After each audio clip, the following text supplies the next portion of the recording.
వృందావనంలో ఒకరోజు అఘాసురుడిని సంహరించిన తర్వాత కృష్ణుడు గోపబాలులతో కలిసి యమునా తీరంలో విశ్రాంతి తీసుకుంటున్నాడు. ఆ రోజు ప్రకృతి మరింత అందంగా కనిపించింది. చెట్లు సుమధుర సువాసనలు వెదజల్లుతున్నాయి. పక్షులు మధుర గానాలు ఆలపిస్తున్నాయి. గోపబాలులు అన్నం తినడానికి వలయంగా కూర్చున్నారు. మధ్యలో కృష్ణుడు, చుట్టూ అతని స్నేహితులు. అందరూ ఆనందంగా భోజనం చేస్తున్నారు. అప్పుడు సృష్టికర్త బ్రహ్మదేవుడు ఈ దృశ్యాన్ని చూసి ఆశ్చర్యపడ్డాడు. ఈ చిన్న బాలుడు ఈ గోపాలకుల మధ్య ఇలా సాదాసీదాగా ఆడుకుంటున్నాడా? ఇతడే నిజంగా పరబ్రహ్మనా అని అనుమానం కలిగింది. బ్రహ్మకు ఇది ఒక పరీక్షగా అనిపించింది. అతను ఒక మాయ చేశాడు. కృష్ణునితోటి గోపబాలులను, దూడలను తన మాయతో దాచేశాడు. కృష్ణుడు వెంటనే గ్రహించాడు. బ్రహ్మ మోహంలో పడ్డాడు అని చిరునవ్వు నవ్వాడు. అప్పుడు కృష్ణుడు ఒక అద్భుతం చేశాడు. అన్ని గోపబాలులుగానూ అన్ని దూడలుగానూ తనే మారిపోయాడు. ఒక్కొక్క బాలుడి రూపంలో, ఒక్కొక్క దూడ రూపంలో కృష్ణుడే. అలా 1 సంవత్సరం పాటు వృందావనంలో జీవితం సాగింది.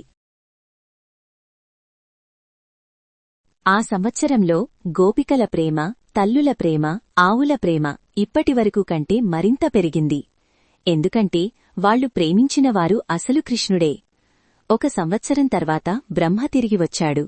తాను దాచిన గోపబాలులు ఇంకా తన దగ్గరే ఉన్నారు. కాని బృందావనంలో కూడా వారు కనిపిస్తున్నారు. బ్రహ్మ ఆశ్చర్యపోయాడు. అతను చూస్తుండగా అక్కడున్న ప్రతి గోపబాలుడు, ప్రతి దూడ చతుర్భుజ నారాయణ స్వరూపంగా మారిపోయారు. అన్నివైపుల నారాయణ స్వరూపాలు, అనంత విశ్వరూప దర్శనం. బ్రహ్మ కళ్లల్లో భయం, ఆశ్చర్యం, భక్తి. తన మోహం పోయింది. వెంటనే కృష్ణుడి దగ్గరకు వచ్చి నమస్కరించాడు. ప్రభూ, నీ మహిమను అర్థం చేసుకోలేక మోహంలో పడ్డాను, నన్ను క్షమించు అని వేడుకున్నాడు.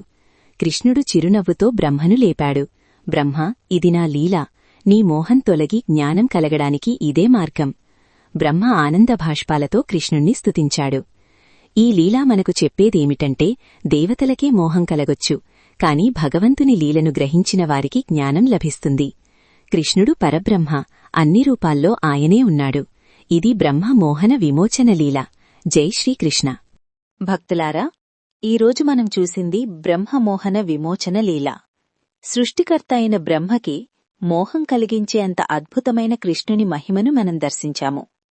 ఇది ఒక్క లీల మాత్రమే. మన శ్రీకృష్ణ లీలలు ఛానల్లో శ్రీకృష్ణుడి జననం నుండి వరుసగా ప్రతి లీలను మనం ఆస్వాదిస్తూ అనుభవిస్తున్నాము. మీరు మిస్ కాకూడని లీలలు: యశోదమ్మ నోటిలో విశ్వరూప దర్శనం, మట్టి తిన్న లీల, వత్సాసుర వధ, బకాసుర వధ, అఘాసుర వధ. ప్రతి లీలలో ఒక గొప్ప తత్వం, ఒక గొప్ప సందేశం, ఒక అద్భుతమైన భక్తి, అనుభూతి ఉంది. మీరు ఈ లీలలను ఇంకా చూడకపోతే ఈ వీడియో క్రింద ఉన్న ప్లేలిస్ట్లో తప్పక చూడండి.